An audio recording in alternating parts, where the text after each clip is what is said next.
Les résultats préliminaires du recensement général de la population, de l'habitat, de l'agriculture et élevage mettent en évidence les grandes tendances démographiques et les principales caractéristiques de l'habitat illustrées à travers des graphiques, infographies et cartes de cette section sur la population et l'habitat. Voici la carte administrative du Burundi, organisée selon le nouveau découpage en 5 provinces et 42 communes, base pour l'analyse spatiale de la population, de l'habitat, de l'agriculture et de l'élevage.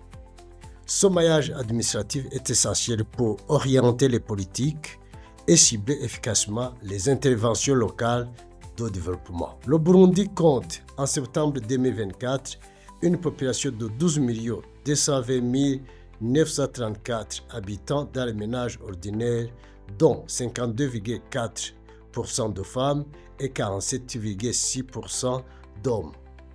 Cette légère prépondérance féminine s'est amplifiée en 2024, appelant à renforcer l'approche genre dans les politiques publiques. En plus de cette population des ménages ordinaires, on dénombre 109 603 personnes vivant dans les ménages collectifs et 2251 sans-abri, majoritairement des hommes. Seulement 24,5% de la population vit en milieu urbain, concentré principalement dans la province de Bujumbura.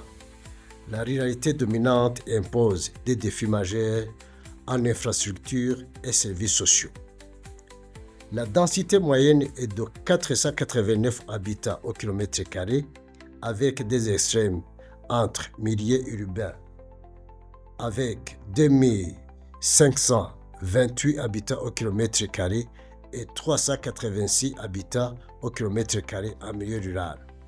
La province de Bujumbura, Ngozi et Gitega sont les plus denses.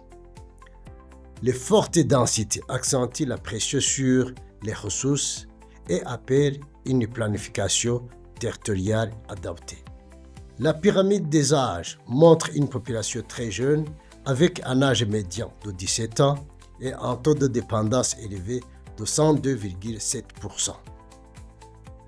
Le taux d'accroissement est de 2,7% par an entre 2008 et 2024, renforçant la nécessité d'une planification démographique adaptée, car ce taux implique le doublement de la population du Burundi en 26 ans. 88% des ménages vivent dans des maisons ordinaires, plus nombreuses en milieu rural, 94,5%, urbain 68,7%. La précarité de certains habitats impose la promotion de techniques de construction durable. Le sol est majoritairement en terre bâtie, 76%, sur les murs en briques adobe, 57%, et les toits en tôle, 63,5%. La modernisation des matériaux de construction est essentielle pour améliorer les conditions de vie.